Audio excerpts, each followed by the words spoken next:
Bonsoir frères et sœurs, bonjour, tout dépend de lieu où vous vous trouvez. Bienvenue dans notre grand rendez-vous devant le grand trône béni des dieux Elohim, dénommé l'émission La Voix du Conseiller.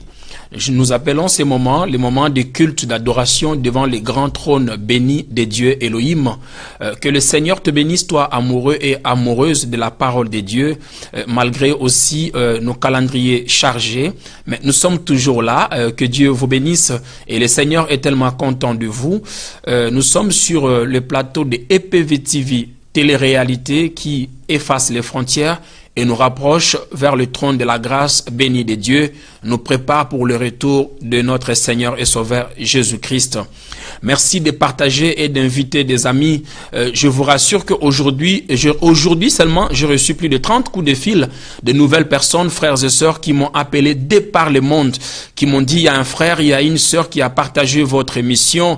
Je reçois des cas de problèmes, j'ai pris pour des gens, grâce à ce travail que vous faites. Et je vous rassure qu'ensemble, nous œuvrons pour le perfectionnement des saints et le Seigneur ne manquera pas de vous faire du bien. La Bible dit, celui qui ramène un pécheur à la vie éternelle couvre une multitude de péchés et en cela est liée une promesse capitale. La Bible dit, celui qui parlera de Jésus-Christ sur la terre, Dieu aussi, là où il est assis sur le trône, à la personne de l'avocat par excellence, le paraclet Jésus-Christ, parlera aussi de vous, vous qui avez partagé cette émission. C'est une évangélisation, c'est une offrande d'évangélisation. Je te rassure, il y a des personnes qui entendent juste que tu cliques. Juste ton clic, c'est une évangélisation. Donc, dès que tu cliques pour inviter et partager, il y a un frère, il y a une sœur, il y a une famille qui n'entend que ton clic. Je te rassure qu'il y a un frère dans les lits de l'hôpital qui n'entend juste ton clic pour être sauvé, pour entendre cette bonne nouvelle de l'évangile de Jésus-Christ. Alors que le Seigneur te bénisse, toi qui accomplis ce travail avec moi, je suis sûr et certain qu'il y a une récompense, il y a une couronne de gloire qui t'attend au retour de notre Seigneur et Sauveur. Dieu vous bénisse partout où vous êtes. Surtout, ne changez pas de chaîne, restez branchés, partagez et invitez des amis parce que le Seigneur a un pain chaud pour vous, voyez-vous, un pain chaud pour moi aussi. Donc une bonne nouvelle que le Seigneur a avec nous ce soir. Alors aujourd'hui nous allons développer un thème très important. Nous ne prions pas le même Dieu, s'il vous plaît. Nous ne prions pas le même Dieu. Donc, tu dois avoir la révélation de Dieu que tu adores en ces temps de fin de la grâce qui traverse l'Église. La Bible dit, le Dieu d'Israël est un Dieu qui vient au soir marcher au milieu de ces 7 chandeliers d'or. Voyez-vous, le témoin fidèle. Alors, la Bible est constituée de 2 parties. Comme nous le disons, de 2 testaments, l'Ancien Testament et le Nouveau Testament. Nous avions dit que ce mot a pour définition en hébreu bérite, mais dans la connotation grecque diatheke. Donc nous avons adopté le terme alliance parce qu'il s'agit d'une divinité, d'un Dieu invisible qui fait un pacte avec un être humain visible. C'est pourquoi nous avons adopté le terme ancienne alliance, donc l'ancien pacte entre une divinité qu'on appelle Elohim, Dieu Tout-Puissant, avec un être humain. Donc l'ancienne alliance et la nouvelle alliance. Alors il est important de savoir que aucun livre, je répète mes mots, aucun livre de l'Ancien Testament parle de l'Église. Donc il n'y a aucun texte dans l'Ancien Testament. Il n'y a aucun livre dans l'Ancien Testament. Il n'y a aucune écriture de l'Ancienne Alliance qui parle de l'Église. Or, dans l'Ancienne Alliance, on parle de l'ensemble d'Israël. Voyez-vous? Donc c'est l'ombre des choses à venir. Donc cela signifie que l'Église, corps de Christ, est d'origine céleste. C'est un mystère. C'est quelque chose qui n'est pas visible. Voyez-vous? Donc l'ancienne alliance est l'ombre des choses à venir. On n'a pas parlé de l'Église. Je vous ai dit autrefois, tous les prophètes de l'ancienne alliance, ils n'étaient pas des enfants de Dieu. Dans l'Ancien Testament, Dieu a travaillé avec des serviteurs et un peuple. Alors que dans la nouvelle alliance, Dieu est notre Père. C'est pourquoi j'aime bien cette différence-là. Dans l'ancienne alliance, Moïse a touché la queue du serpent, mais dans la nouvelle alliance, la Bible dit, sa tête a été écrasée. J'aime encore l'illustration de Agar et Sarah. Donc, Agar devrait partir et Sarah devrait rester. La loi devait basculer et la grâce devait prendre place. Voyez-vous, donc dans l'Ancien Testament, Agar et Sarah ne pouvaient pas cohabiter sous le même toit. Il a fallu que Agar et Ismaël partent et Isaac et Sarah puissent rester. Voyez-vous, donc aucun texte de l'Ancien Testament parle de l'Église. Donc l'Église, c'est un mystère. L'Église, c'est céleste, le corps de Christ. Voyez-vous, c'est pourquoi Jésus aussi avait raison de le souligner. Il a dit à Pierre, je crois bien, dans Matthieu chapitre 16, le verset 18, quand Jésus dit à Pierre, tu es Pierre, tu es mon église, hein, tu es Pierre, sur toi, je bâtirai mon église. Et mon église que je bâtirai sera différent de votre. Voyez-vous ce que le Seigneur dit? Donc c'est quelque chose de spirituel, c'est quelque chose de céleste, c'est un mystère. Il dit tu es Pierre, Matthieu chapitre 16, le verset 18.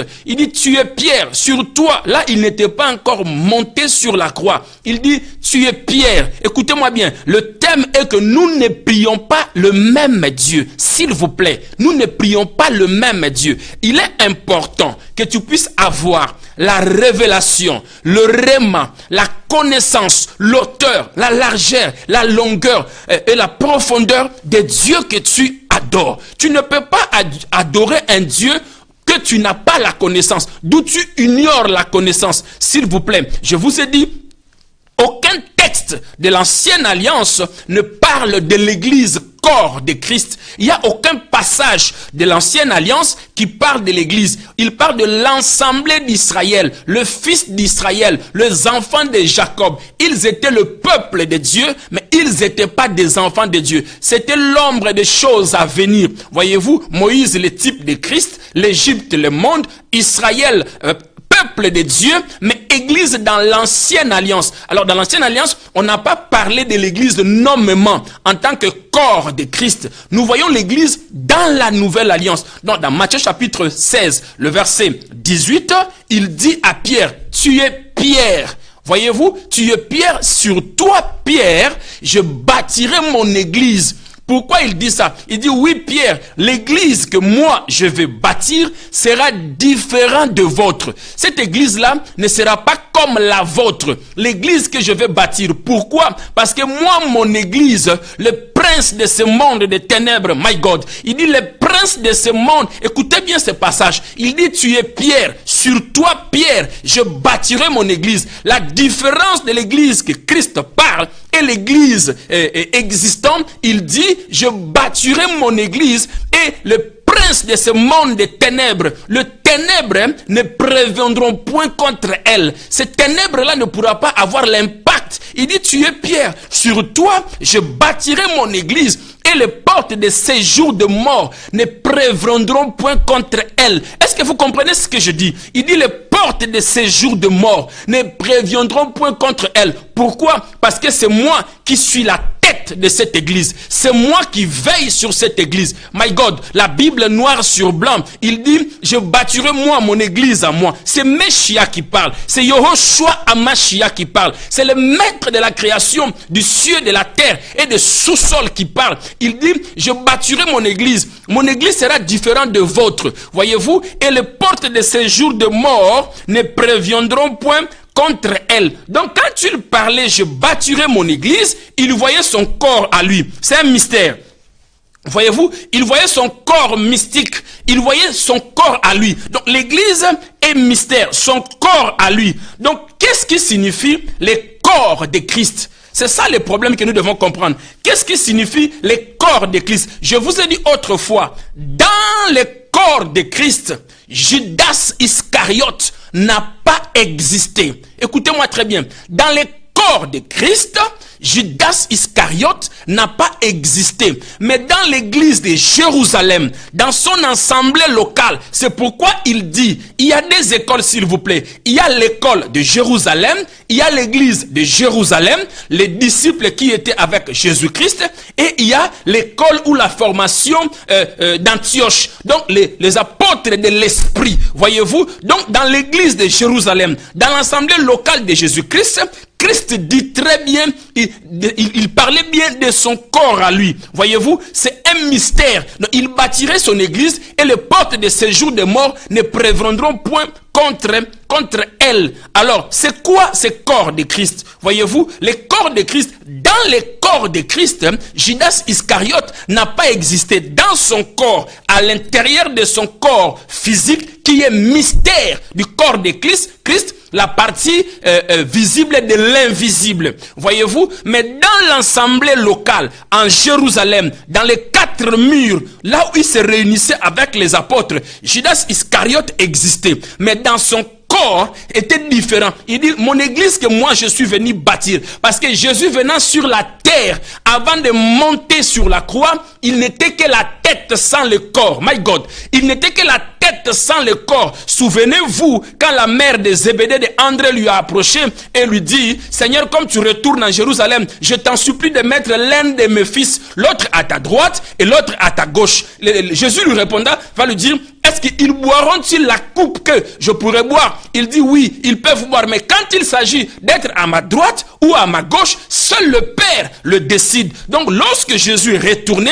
il est retourné pour bâtir. Il est retourné pour poser sa tête. Il dit, les oiseaux ont des nids, les renards ont des tanières, mais le Fils de l'homme n'a pas où reposer sa tête. Donc Jésus venant sur la terre, avant de monter sur la croix, ce n'était que la tête qui se promenait sans le corps. Il est venu se constituer un corps qui est mystère, qui est céleste, qui est révélateur. Voyez-vous? Donc par là, nous devons comprendre c'est quoi le corps de Christ. C'est quoi qu'on appelle l'église. Ce sont des enseignements fondamentaux que l'église, le pasteur n'enseigne plus aujourd'hui à l'église. C'est quoi le corps de Christ? Le corps de Christ, c'est l'ensemble des chrétiens nés de nouveau, indistinctement de leur continent, nationalité, race, tribu, ethnie. Écoutez-moi très bien. Ce n'est pas le fait que tu appartiens à une communauté, à une dénomination, montagne de Sinaï, que sais-je moi, ou à une religion que tu fais partie du corps de Christ. Écoutez-moi, je répète encore. Ce n'est pas le fait que tu es membre ou d'une église quelconque ou d'une religion quelconque qui fait de toi un membre du corps de Christ. Non, c'est l'ensemble des chrétiens nés de nouveau. Voyez-vous, indistinctement de leur tribu, nation, race, ethnie. Voyez-vous, dans l'ensemble de ces chrétiens, c'est ça qui constitue ce qu'on appelle l'église corps de Christ. Voyez-vous, on n'entre pas dans cette église corps de Christ parce qu'on appartient à une dénomination, parce qu'on appartient à une église locale. Il y a des...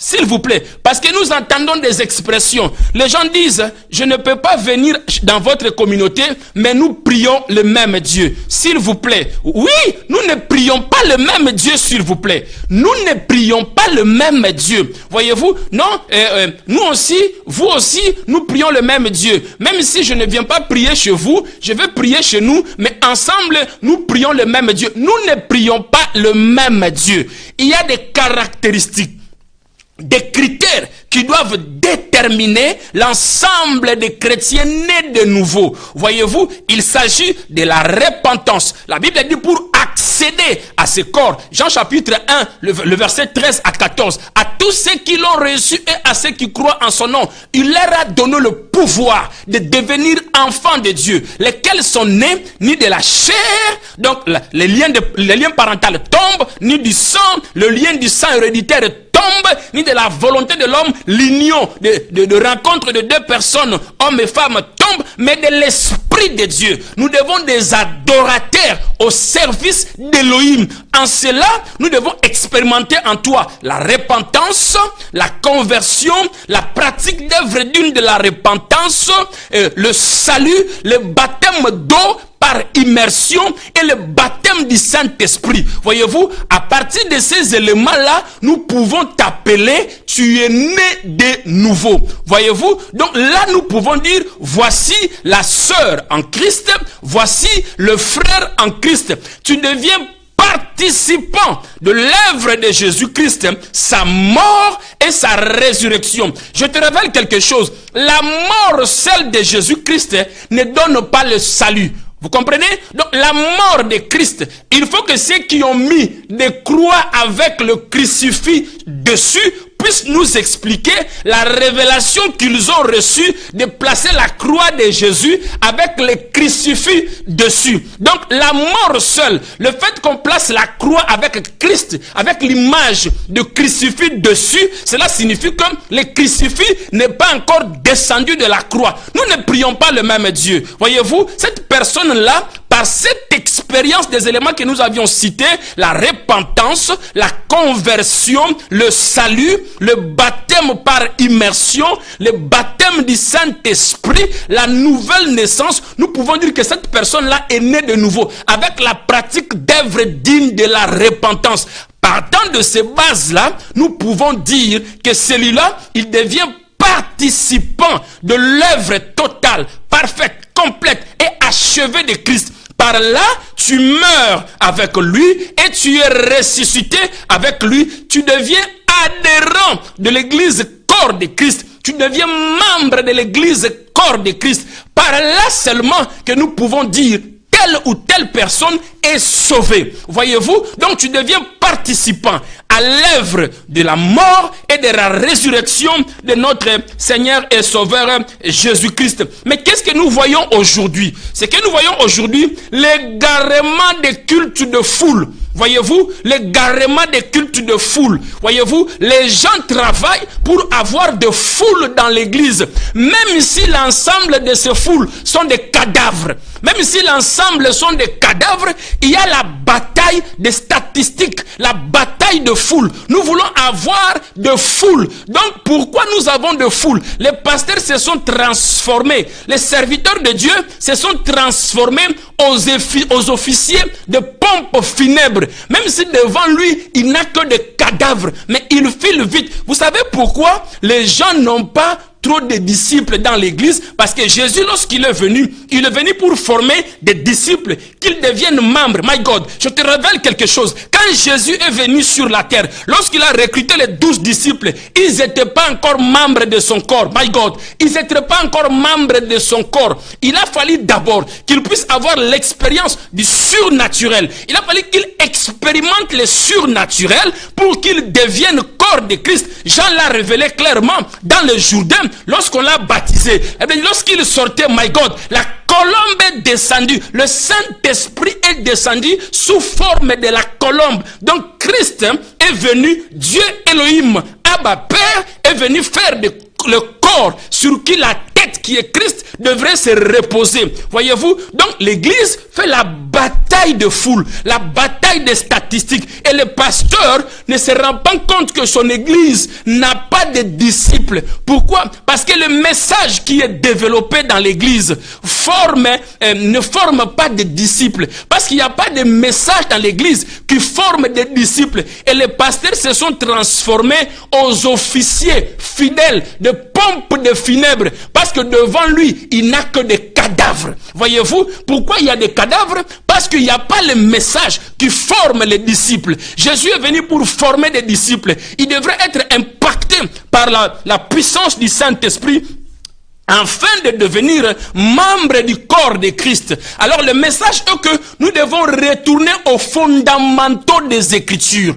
C'est des choses qu'on enseigne plus à l'église. Voyez-vous, si l'église, et les gens disent même, les membres de notre église, voyez-vous, Jésus venant sur la terre, il a recruté des disciples et il a posé les fondamentaux de la vie chrétienne, les béabas de la vie chrétienne, les bases de la vie chrétienne. Je ne peux affirmer que toi et moi, prions le même Dieu si et seulement si je vois en toi les critères de la repentance, les critères de la conversion, les critères du salut, les critères de baptême par immersion, les critères, le baptême du Saint-Esprit avec les 5 signes distinctifs et caractéristiques du parler en langue d'après les actes des apôtres. Voyez-vous, avec le critère, le 5 signes caractéristiques du parler en langue selon les actes des apôtres. Parce qu'il y a 5 signes qui caractérisent le parler en langue, le baptême du Saint-Esprit d'après les actes des apôtres. Il y a les 5 signes caractéristiques. Ce n'est pas surtout à ce temps de fin de la grâce. À ce temps de fin de la grâce où le temple de Lucifer est complètement ouvert. L'église doit enseigner toutes les vérités. Voyez-vous? Donc, quand je vois ces choses-là, je peux affirmer, celui-ci est un frère en Christ. Celle-là est une sœur en Christ. Parce que ces éléments, nous appelons ça le fondamentaux des Écritures. L'église doit retourner aux fondamentaux des Écritures. Alors, comment accéder à l'église corps de Christ? On accède à l'église corps de Christ par le baptême du Saint-Esprit. Nous voyons ça dans Actes des Apôtres chapitre 1, le verset 4. On y entre dans cette église corps de Christ par le baptême du Saint-Esprit. Voyez-vous, sans le baptême du Saint-Esprit, tu ne peux pas accéder à cette église corps de Christ. Voyez-vous, donc nous voyons dans Actes chapitre 2, le verset 1 à 4, par là, nous parlons comment est-ce que le Saint-Esprit est venu dans l'église. La Bible dit qu'ils étaient ensemble dans un point commun accord. On ne sait pas s'ils récitaient le psaume 31, on ne sait pas s'ils parlaient sur la loi de Moïse ou sur la Torah, mais la Bible dit quand même, ils étaient dans un point commun accord. Il est doux et agréable, là où les frères et sœurs demeurent ensemble. Et là, la Bible dit quoi? La Bible dit un vent impétueux a soufflé sur eux. Voyez-vous, un vent impétueux a soufflé comme le bruit. Un vent a soufflé. Voyez, ce n'est pas le vent qui était le Saint-Esprit.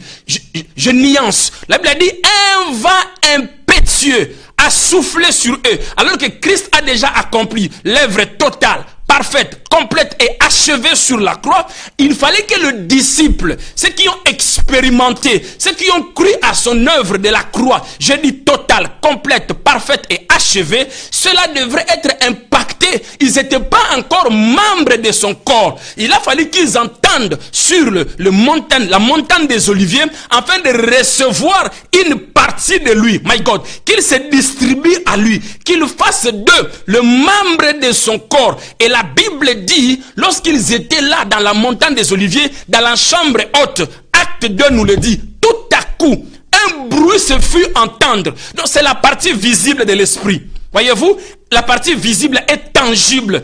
Un bruit se fut entendre dans leurs oreilles. Un bruit se fut entendre. Voyez-vous, comme un vent impétueux. Ce n'est pas le vent qui était le Saint-Esprit. Je vous ai dit, ce n'est pas la colombe, my God. Ce n'est pas la colombe qui est le Saint-Esprit. Mais Jean a dit, je vis le Saint-Esprit descendre comme de la colombe, my God. Il dit, je vis le Saint-Esprit. Donc la colombe signifiait la descente du Saint-Esprit. Toi qui as mis la colombe dans ton église et tu dis aux gens que c'est le Saint-Esprit. Ce n'est pas le Saint-Esprit. Même dans les réseaux sociaux, on attache des agrafes sur les griffes de la colombe. On dit, le Saint-Esprit t'amène la réponse. Ce n'est pas le Saint-Esprit. La colombe exprimait la descente du Saint-Esprit. Pareil, dans la nouvelle alliance, lorsqu'ils étaient dans la chambre haute, la Bible dit tout à coup, un bruit se fit entendre. La partie physique, la colombe, la partie physique. Le Saint-Esprit, c'est aussi comme de l'huile, c'est comme si du feu, voyez-vous, comme si de l'eau. Mais ce n'est pas l'huile, le feu et l'eau qui est le Saint-Esprit. C'est l'image de sa manifestation. Parce que la Bible dit, dans Psaume 133, il est doux et agréable, là où les frères et sœurs demeurent ensemble. Ce n'est pas l'huile qui a été déversée sur la tête de David qui a qualifié le Saint-Esprit. Non, c'est l'agneau qui a été immolé par Samuel. My God, il y a l'esprit l'esprit de Christ qui a habité David. Vous comprenez? Ce n'est pas l'huile, non, c'est l'agneau. Parce qu'avant que Samuel ne puisse ordonner David, Samuel a fait un sacrifice. Il y a eu un bélier. Nous ne nous posons pas la question. David a été oint par la corne. Mais où est-ce que Samuel a trouvé la corne? Samuel a sacrifié un bélier. C'était David qui était en Christ. C'est pourquoi quand le lion venait, l'ours venait, il y avait une force en lui. Donc, là, il devrait entendre dans la chambre haute. Et la Bible dit, tout à coup, un bruit se fait entendre. Des langues semblables à des langues de feu le séparèrent des unes des autres. Ils étaient d'abord ensemble, dans un point commun accord, et tout à coup, un bruit se fit entendre. Ce bruit-là, c'est comme le vent impétueux. Ils ont senti ça dans leurs... Oh my God! Ils ont senti ça dans leurs oreilles. C'est la partie physique de l'esprit. C'est la partie physique. Ils ont entendu dans leurs oreilles quelque chose de tangible. Quelque chose qui a touché leur corps. My God! La nouvelle naissance, frères et sœurs, c'est quelque chose d'extraordinaire. Je veux que l'Église retourne aux fondamentaux des Écritures. Mon esprit prophétique, en tant que prophète de la nouvelle alliance, il faut que l'Église retourne aux fondamentaux des Écritures. Retour à la parole. Retour à l'authenticité de l'église primitive. Ils ont entendu un bruit se fit entendre dans leurs oreilles. Et la Bible dit de langues semblables à des langues de feu. Pas des langues de feu, mais des langues semblables à des langues de feu. C'est posé, les séparèrent d'abord les unes des autres. Donc la grâce les a répartis, chacun selon la mesure que Dieu leur avait donnée. C'est pourquoi Pierre, quand il allait avec Jean, pouvait bien dire devant les paralytiques, ce que moi j'ai. Ils étaient à deux. Ils pouvaient dire, ce que nous avons, nous te le donnons. Mais non. Pierre a dit, quand nous étions là-bas, là-haut, quand l'Esprit est descendu, il nous a départagés. Ils les séparèrent les unes et les autres. Jean, tu as reçu la gare centrale, ce qui était, ce qui est et ce qui doit venir. Mais moi, j'ai reçu ma part, l'onction. Oui, il a dit aux paralytiques, tes jambes, ce n'est pas Jean qui l'a fait, c'est moi qui l'ai. Vous comprenez? Vous comprenez ce que je veux dire par là? Donc le vent est venu et ils les séparèrent les unes et des autres. Et là, je posais la question au Saint-Esprit. C'est quoi la différence entre le vent impétueux et des langues semblables à des langues de feu? Ne confondons pas ces choses. Le vent impétueux a une autre révélation. L'ange de l'Éternel m'a révélé ces choses. J'étais dans sa présence. Il m'a dit non, le vent impétueux, la première partie du baptême, lorsqu'ils ont entendu le vent impétueux dans leurs oreilles, les a frappés à l'esprit. Là, ils ont reçu la personne de Christ pour devenir membre de son corps. My God, je vis ça. Quand Jean baptisait, Jean avait des catégories de groupes. Voyez-vous, quand Jean baptisait, Jean avait deux catégories de groupes. Voyez-vous, il y avait une catégorie qui constituait des croyants et de non-croyants. Il y avait une catégorie qui constituait uniquement des croyants. Alors, lorsqu'il s'adressait aux croyants et aux non-croyants, il dit, voici l'agneau de Dieu qui ôte les péchés du monde. Moi, Jean, je vous baptise d'eau, mais vient après moi, celui qui a existé avant moi. Lui, il vous baptisera du feu. Voyez-vous, il vous baptisera de l'esprit et du feu. Voyez-vous, mais lorsqu'il s'adressait seulement aux croyants, il disait, celui-là vous baptisera du Saint-Esprit. Donc, il y a eu une différence entre la foule qui était devant Jean. Jean nous a révélé ça clairement. Nous trouvons ça dans Jean chapitre 1, de Matthieu chapitre 1, le verset 11, la première partie. Il dit, viens avant moi, mais celui qui vient après moi, celui qui a existé avant moi. Lui, il vous baptisera du Saint-Esprit et du feu. Comprenez bien, il y a des choses là-dessus. Quand Jean s'adressait aux foules, la foule qui s'approchait à Jean, nous trouvons ça dans Matthieu chapitre 1, le verset 11. La foule qui s'approchait à Jean, Jean donnait des discours, parce qu'il était le dernier prophète. Il donnait des discours en fonction de la foule qui s'approchait de lui. Il dit, voici l'agneau de Dieu qui ôte les péchés du monde. Il dit, moi je vous baptise d'eau, la repentance. Moi je vous baptise d'eau, la décision. Quand vous entendez cette voix-là, décidez-vous, faire le choix de votre camp. Mais celui qui est venu, lui ne vous baptise pas d'eau. Mais lui là, il vous baptisera du Saint-Esprit et du feu. Matthieu chapitre 1, le verset 11. Il dit, lui vous baptisera du Saint-Esprit et du feu. Mais lorsqu'il s'adressait aux repentants, à ceux qui ont réellement pris la décision de se repentir. Nous trouvons cela aussi dans Marc chapitre 1, le verset 8. Là, Jean s'adresse uniquement à ceux qui se sont réellement repentis et qui voulaient entrer dans les eaux de baptême. Parce qu'il y a les gens qui entendaient. Jean chapitre 3, le verset 7, il dit: race de vipères, qui vous a appris à fuir la colère à venir. Produisez donc le fruit d'œuvre digne de la repentance. Ne dites pas à vous-même, ne vous dites pas, ne vous consolez pas à vous-même que nous avons comme ancêtre Abraham. Voyez-vous, parce que les Juifs, ils se glorifiaient sur la loi que nous sommes un peuple élu, parce qu'Abraham a été élu sans effort, par la grâce de Dieu. Nous avons le salut, dorénavant nous avons le salut. C'est quoi encore ce que Jean dit? Jean les a réprimandés en disant: race de vipères. Jean chapitre 3, le verset 7, qui vous a appris à fuir la colère à venir? Produisez donc le fruit d'œuvre digne de la repentance. Là, il s'adresse, dans Marc chapitre 1, le verset 8, là, il s'adresse à une foule qui a réellement accepté d'entrer dans les eaux de baptême. Alors, pourquoi dans la foule où il y a les croyants et il y a les non-croyants, Jean dit clairement: il vous baptisera du Saint-Esprit et du feu. Donc, la partie Saint-Esprit fera de vous, à ceux qui ont cru, fera de le membre du corps de Christ. Ceux qui n'ont pas cru, c'est le feu. C'est le feu. Le feu, c'est le jugement.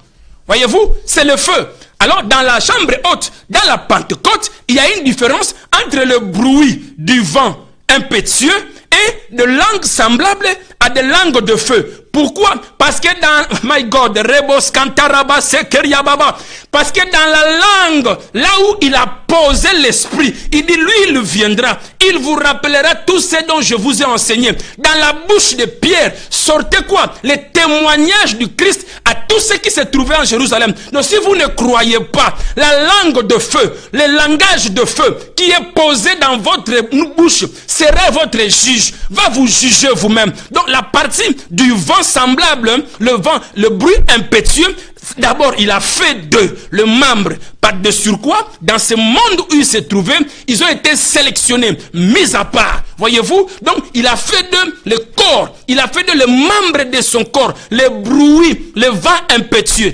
Un chrétien sans le Saint-Esprit, c'est un pauvre religieux qui a besoin d'être converti. Voyez-vous, je vous ai dit, il faut que nous puissions retourner aux fondamentaux des Écritures, à la base. Comment quelqu'un qui a plusieurs moyens, comment quelqu'un qui a plusieurs moyens, soi-disant pour arriver vers le Père, peut me dire à moi que nous prions le même Dieu? Comment quelqu'un qui prie le Saint peut se permettre de dire que moi et lui nous prions le même Dieu? Non, tu n'auras pas pour représentation des choses qui se trouvent dans les cieux sur la terre. Tu seras en abomination devant l'Éternel. Je suis l'Éternel. Comment quelqu'un qui est en violation avec la deuxième loi de Moïse peut se proclamer que moi et lui nous prions le même Dieu? Non, lorsque tu fais l'expérience de la nouvelle naissance, tu n'as pas plusieurs voies pour passer avant d'atteindre Dieu. Il n'y a qu'un seul chemin, c'est Jésus-Christ de Nazareth. C'est là tu arrêtes les idoles, tu arrêtes des cérémonies, tu arrêtes des rites, tu deviens membre du corps de Christ. Et le chemin, la vérité et la vie, c'est Christ lui-même. Retour aux fondamentaux des Écritures. C'est la base des disciples-là. C'est la base de l'école de Jérusalem. Avant que nous touchions la Pentecôte, voyez-vous, c'est la base. À partir de là, nous pouvons dire: voici le frère en Christ et voici la sœur en Christ. Tu pourras comprendre maintenant dans quelle église. Même le pasteur doit avoir le discernement. Est-ce qu'il n'est pas un officier de pompe funèbre? Est-ce qu'il n'est pas un officier de pompe funèbre? La confusion qui se dégage dans les sacerdoces de l'église d'aujourd'hui, nous le voyons. Les pasteurs ont des cadavres dans l'église. Ils n'ont pas de disciples. Pourquoi? Parce que le message qui doit faire des disciples, ils ne le donnent pas. Avant d'avoir les disciples dans ton église, tu dois avoir le message qui doit faire de ces personnes qui sont en face de toi les disciples. Mais quand tu parles de la délivrance, tu ne feras pas de disciples. Quand tu ne parles que de la prospérité, tu ne feras pas de disciples. Bien que je ne suis pas contre de la prospérité, je veux bien avoir une belle voiture, une belle maison, une très belle femme, avoir une vie d'aisance. Nous devons retourner aux fondamentaux des Écritures. C'est pourquoi, dans la chambre haute, lorsque le Saint-Esprit est venu pour faire des disciples membres du corps de Christ, il y a eu des signes qui se distinguaient. Il y a eu des signes. La Bible dit: tout à coup, un vent a soufflé dans la chambre haute. Le bruit du vent, le bruit comme un vent impétueux, le bruit du vent impétueux. Ce bruit-là, c'est la partie physique. C'est comme la colombe qui descendait sur l'épaule de Jésus. C'est comme l'huile, c'est comme l'eau, c'est comme le feu. Mais ce n'est pas vraiment le Saint-Esprit. My God, vous comprenez? Ce n'est pas le Saint-Esprit. C'est pourquoi je vous ai dit, l'huile n'est pas le Saint-Esprit. L'eau n'est pas le Saint-Esprit. Le feu n'est pas le Saint-Esprit. Ce sont des manifestations du Saint-Esprit. My God, il y a une différence entre être à l'église devant quelqu'un. En fait, la réalité de ce qui se passe à l'église, c'est quoi? Celui qui est devant vous, qui est en train de modérer, celui qui est en train de prêcher, celui qui est en train de prier, lui là, il possède la personne. My God, il possède la personne. Lui, il a cette personne-là en lui. My God, vous aussi dans l'assemblée, vous devez posséder la même personne que celui qui est devant. Mais la différence se fait à quel niveau? Au niveau où celui qui est devant, s'il a la personne, ceux qui sont dans la foule n'ont pas la personne. Donc ils n'ont pas participé à l'expérience du surnaturel. Ils n'ont aucune expérience du surnaturel. Ceux-là vont sentir le bruit. Ceux-là vont sentir l'huile. Ils vont sentir l'eau. Ils vont sentir le feu. Mais ils ne vont pas avoir la personne du Saint-Esprit et devenir membre corps de Christ mystère.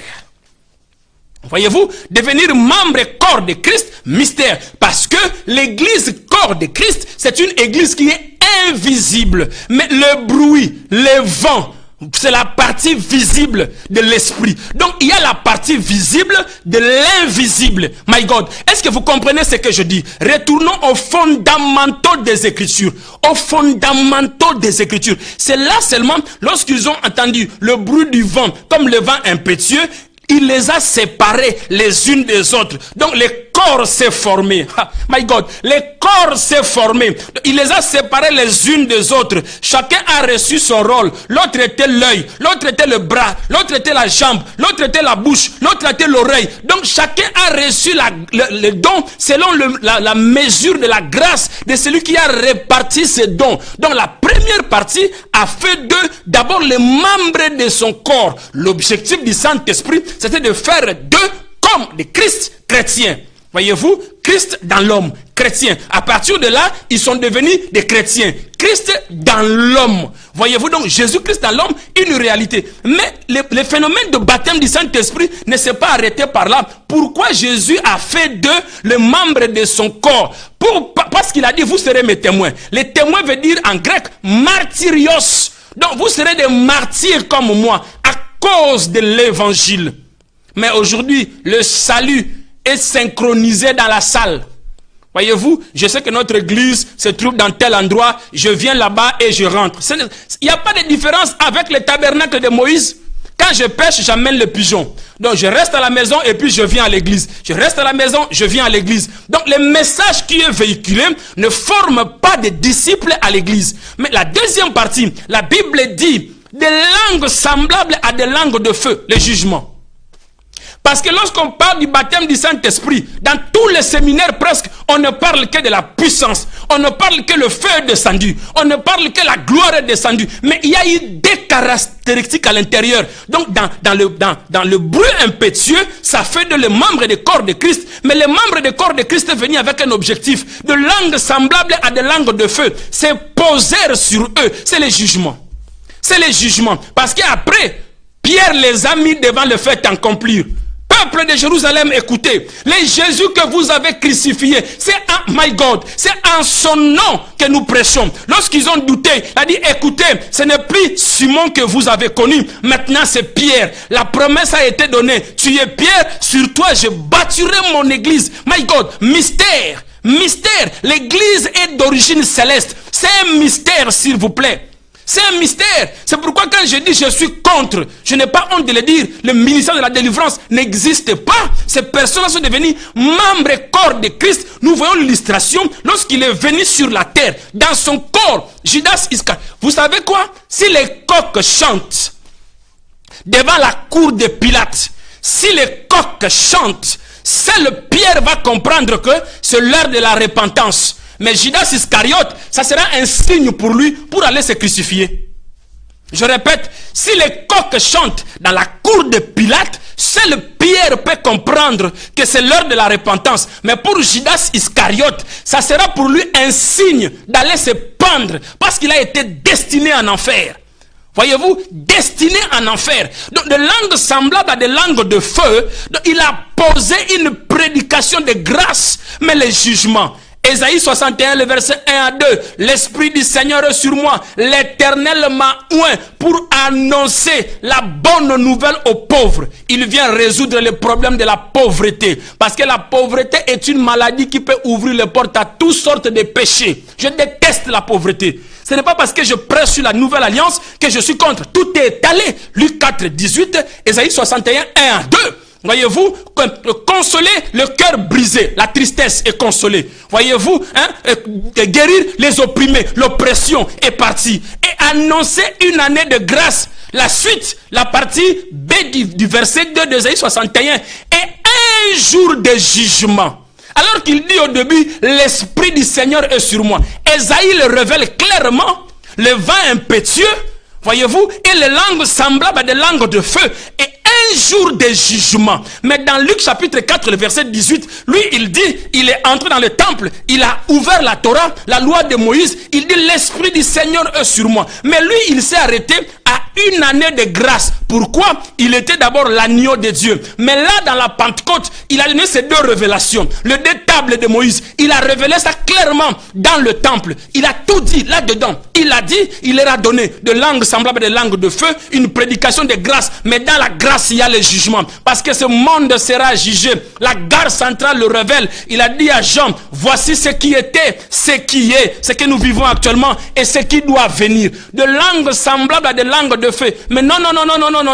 Toi, quand tu pars à la Pâque, quand tu pars plutôt à la fête de la Pentecôte dans l'église, non, c'est pour recevoir les dons. Voyez-vous, c'est pour recevoir ton mariage, c'est pour recevoir ta bénédiction, c'est pour délier les liens de la famille, délier les liens de l'oncle. Mais dans toi, il n'y a pas de langue semblable à des langues de feu. Ce n'est pas le parler en langue, my God.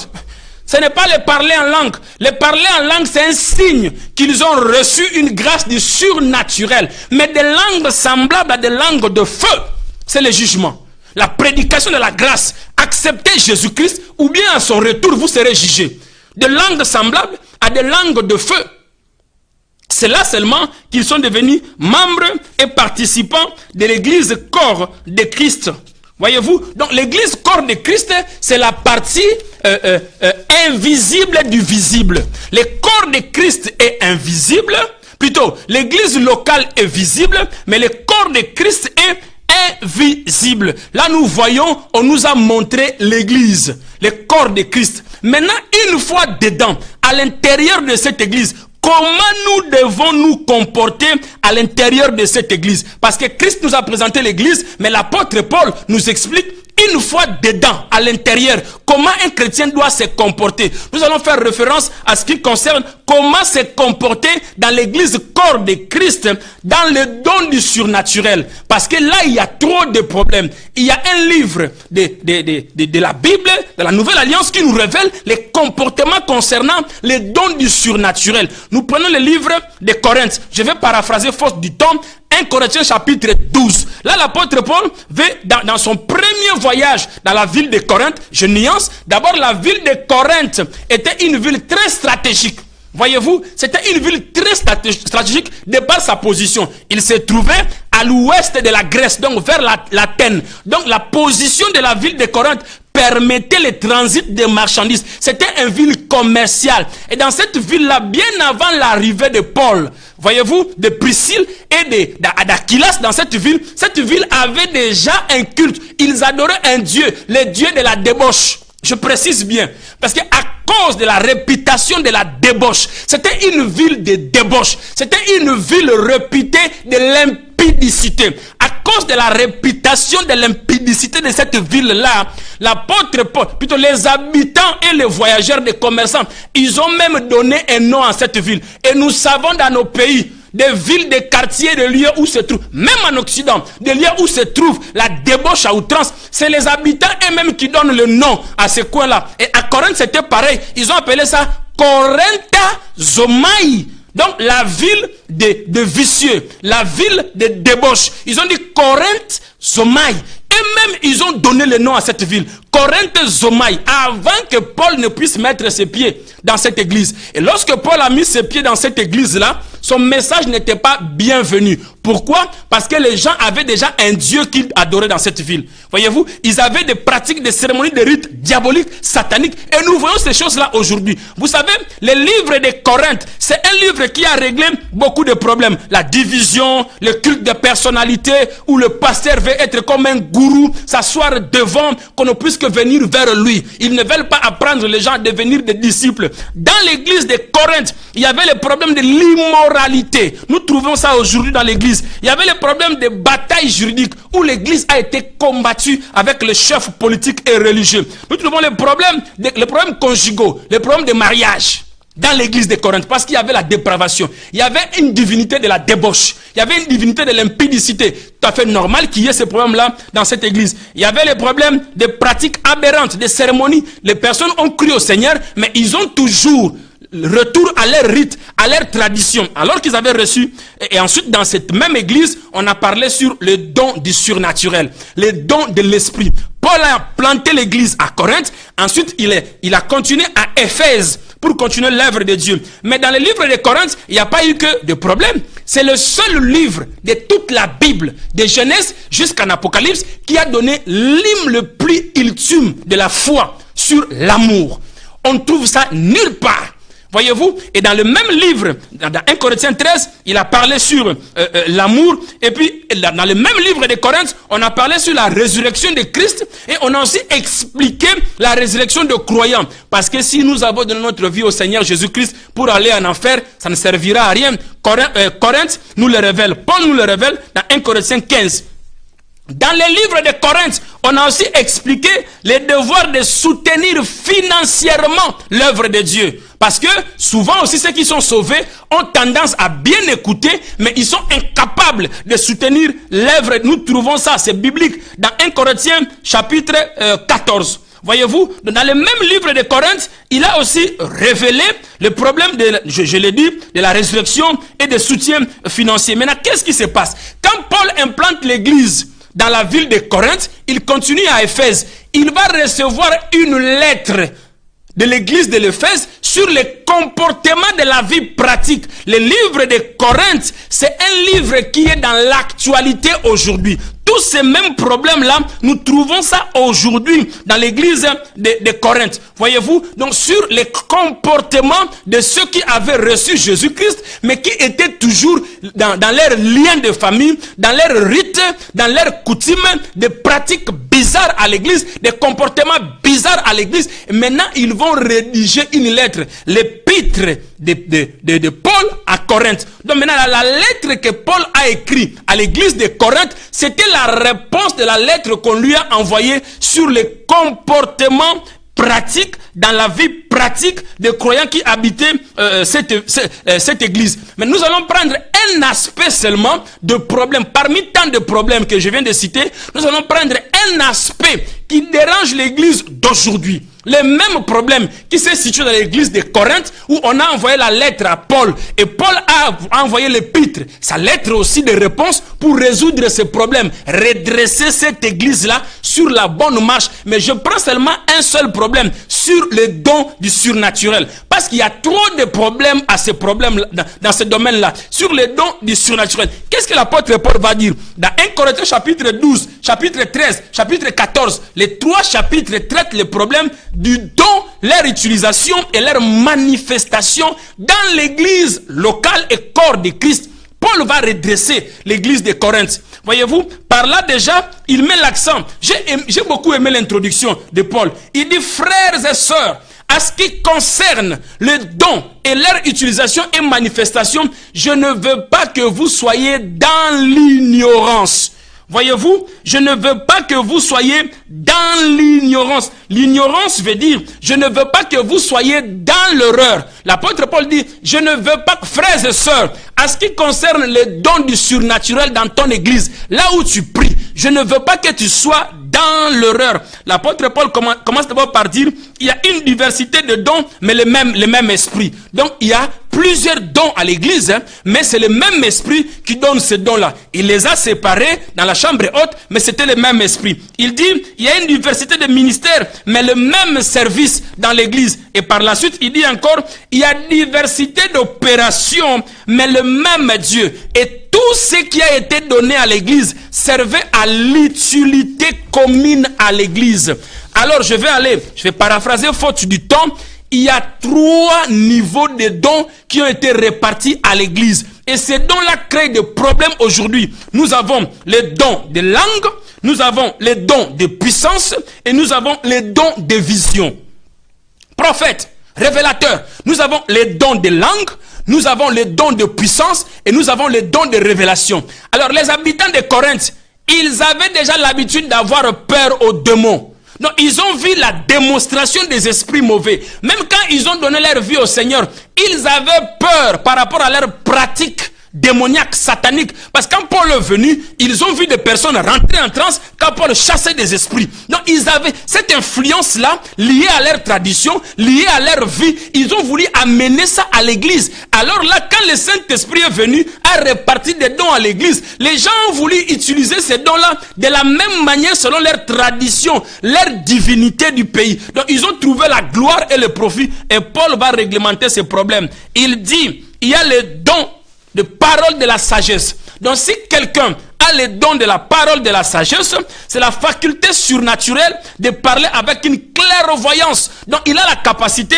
de résoudre les difficultés, défendre la foi chrétienne. Voyez-vous, apaiser les conflits dans l'église, donner des conseils pratiques et faire l'apologie de la foi, voyez-vous, devant les autorités. Donc Étienne avait ces dons-là, les dons de la parole de connaissance, la capacité du surnaturel de donner des conseils, de prodiguer des conseils, de résoudre les conflits. Tu peux rencontrer un athée qui ne croit pas au Seigneur Jésus-Christ. Toi, tu as la parole de la sagesse. C'est une capacité. Tu peux les convaincre à partir des écrits, des écritures, des saintes écritures, que Jésus-Christ est Dieu. Par les écritures, les dons de la sagesse, les dons de la parole de connaissance.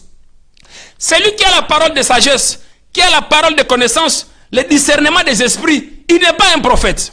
J'insiste, il n'est pas un prophète. Les dons de la parole de connaissance, la capacité surnaturelle de communiquer une information révélée divinement. Ce n'est pas un prophète. La capacité surnaturelle de communiquer une information, une pensée révélée, une pensée divine. Il a la parole de la connaissance. Tu es parti au village, tu as fait des pratiques. Après ces pratiques-là, tu as donné ta vie au Seigneur, tu pries. Mais là, il y a des problèmes qui tournent autour de toi. Celui qui a les dons de la parole de connaissance, cette personne-là vient et te dit, ma sœur, 2 jours après, tu étais dans ton village, tu as fait tel culte. 2 ans après, tu avais fait ça, tu avais fait ci.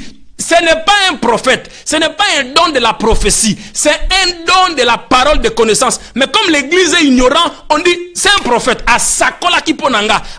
Non, il a un don de la parole de connaissance. C'est une capacité de révéler ce qui s'est passé dans le passé. La connaissance de ce que tu as fait alors que tu n'étais avec personne. Voyez-vous, Nathanaël a expérimenté ça avec Philippe.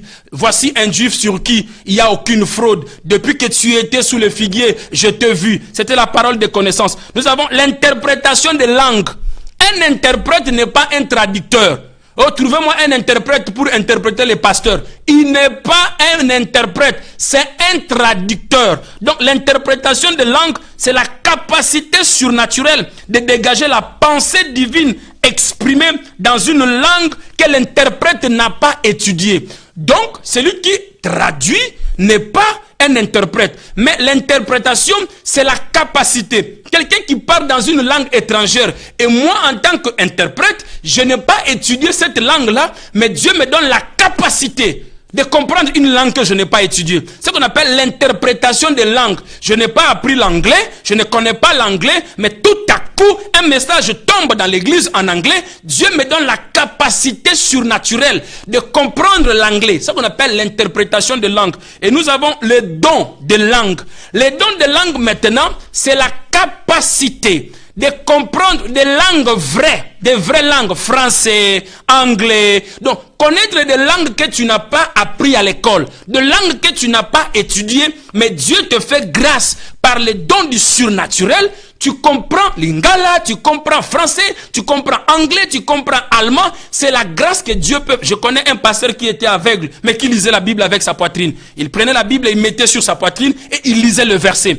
Donc, les dons de langue. Donc, tu maîtrises des langues. Et là encore, ça c'est les 4 dons qui concernent le don de langue. Voyez-vous? Et ces personnes-là ne sont pas des prophètes, s'il vous plaît. Ils ne sont pas des prophètes. Ça peut être un frère, ça peut être une sœur, ça peut être un dirigeant de l'église, ça peut être un diable. Dieu peut divertir ces dons-là selon le bon vouloir de sa propre volonté. Et après, nous avons les dons de puissance. Faute du temps, je ne sais pas si on pourra finir cela.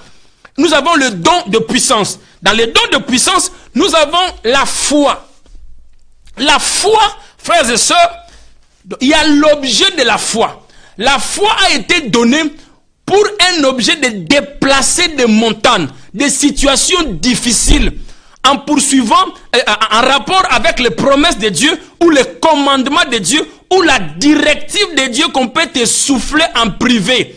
Il faut la foi, l'espérance, comme Hébreu le révèle. Et nous avons le don de guérison. Les dons de guérison, c'est un pouvoir miraculeux de guérir les malades. Donc Dieu peut te donner une capacité surnaturelle, un don de puissance pour guérir les malades. Et nous avons par là les dons d'opérer de miracles. Les dons d'opérer de miracles, c'est un don de chasser, la capacité surnaturelle de chasser les démons. Alors les dons d'opérer des miracles, Dieu peut te faire grâce de dominer des choses, des éléments qui se trouvent dans la nature. C'est pourquoi Daniel aussi pouvait se retrouver devant la fossée au lion et les lions n'avaient pas le pouvoir sur lui. C'est un miracle. Donc il a dominé les éléments de la nature. Voyez-vous? Donc les dons de miracle te donnent le pouvoir même de ressusciter un mort. Voyez-vous? Donc de faire des choses qui dépassent l'entendement humain. Voyez-vous? Donc les dons de miracle te permettent aussi toi-même, tu peux prier pour quelque chose, transformer telle chose à telle chose. Ça c'est le miracle. On ne peut pas expliquer. L'eau est changée en vin. Donc les miracles, on ne peut pas l'expliquer. Voyez-vous? Et ces dons qui sont répartis à l'église ne font pas de ces personnes-là des ministres. C'est les dons avec un petit d. Celui qui a le discernement des esprits, il a la capacité de voir dans le monde des ténèbres. Donc le discernement des esprits permet, c'est très important l'église, permet à un croyant de savoir celui qui parle en langue, celui qui est touché par l'esprit. Est-ce que c'est l'esprit du diable qui parle en lui ou l'esprit de Dieu qui parle en lui? Mais aujourd'hui, parole de connaissance, prophétie. Démon parle en personne, prophétie. Parole prophétique, prophétie. Non, c'est un prophète. Non, ce n'est pas un prophète. Le discernement des esprits permet à l'église, quand la personne est touchée, la personne qui a les dons de discernement des esprits, lui, il a la capacité. Dieu lui a doté de la capacité du surnaturel pour comprendre les parler en langue qui se dit à l'église. Est-ce un parler en langue venant du Saint-Esprit ou bien un parler en langue inspiré par le diable? En ces temps de fin de la grâce où il y a aussi l'apostasie, il y a des gens qui touchent au fétiche, qui viennent à l'église, qui vous citent des incantations occultes. Vous pensez qu'ils parlent la langue. Il faut les dons de discernement des esprits. Pour discerner, je vous ai dit, il y a 5 signes caractéristiques du parler en langue selon les actes des apôtres. Faute du temps, on ne pourra pas le révéler, mais ceux qui viendront à l'église montagne de Sinaï, nous pourrons entrer en détail avec toutes ces choses-là. Le temps est tellement jaloux que nous ne pouvons pas dire ces choses-là en détail, mais nous avons donné le minimum ou le maximum de cette connaissance-là pour que vous puissiez comprendre comment est-ce que ces choses doivent fonctionner à l'église. Voyez-vous? Et la parole prophétique ne fait pas de la personne un prophète. La parole prophétique, c'est la capacité de révéler la pensée cachée de Dieu ou la vision future de Dieu. Voyez-vous, dans l'humanité, dans la vie d'un homme, d'une famille. Et cela ne fait pas d'un homme un prophète. Différent d'un prophète. Parce qu'il y a les dons avec petit d, 1 Corinthiens 12, et il y a les dons avec grand D. Ephésiens chapitre 4, le verset 12. Dans Ephésiens chapitre 4, le verset 12, là-bas, ce sont des personnes comme moi, comme toi. Dieu t'appelle et il fait de toi, tu deviens une personne vivante, devient lui-même un don pour l'église, apôtre. Un don pour l'église, prophète. un don pour l'église pasteur, un don pour l'église évangéliste, un don pour l'église docteur de la parole. Donc là-bas, il s'agit de... Ce ne sont pas des capacités qui sont dans l'homme, mais dans Éphésiens 4:12, ce sont des hommes. De sa mort de la croix à la résurrection en passant par la tombe. La Bible dit, il a émené des captifs. Il a émené, c'est pourquoi l'apôtre Paul pouvait dire, imaginez la puissance avec laquelle Dieu a ressuscité Jésus-Christ d'entre les morts. Donc Dieu a, vous savez, s'il y a un lieu où Dieu a déployé toute sa puissance, c'est quand Jésus était dans les zones inférieures. Parce que là-bas, s'il ne sortait pas, c'est terminé pour nous. Voyez-vous, c'est terminé pour nous. Il a émené les captifs. Après les avoir justifiés, il les a fait descendre à l'église. 1 Corinthiens chapitre, plutôt, Éphésiens chapitre 4, le verset 12, pour faire des dons à l'église. Là-bas, ce sont des hommes comme moi, le prophète Louvunga, Moïse, Damien, LMD, l'étoile entre la main droite d'Elohim. Un don en ce temps de fin de la grâce pour retourner aux fondamentaux des Écritures. Que Dieu te bénisse, le temps nous presse, nous devons s'arrêter là. Que Dieu te bénisse, partage cette vidéo, tu vas bénir un frère, tu vas bénir une famille, tu vas bénir une église. Aujourd'hui, prie dans ta maison, que le Saint-Esprit te donne la capacité, le don et le service, ta part, que le baptême du Saint-Esprit te donne ta part. Si c'est le don de commerce, reçois cela. Si c'est le don de parler en langue, reçois cela. Si c'est le don de miracle, reçois cela. Partout où tu te trouves, entre dans la présence de Dieu et demande ta part. Que Dieu vous bénisse, invitez et partagez cette vidéo. Que Dieu bénisse le pasteur Faustin qui était à la régie pour nous et maman Nadine Efwanga qui fait un travail laborieux à la technique. Merci beaucoup et portez-vous bien. Que le Seigneur vous bénisse. Au revoir.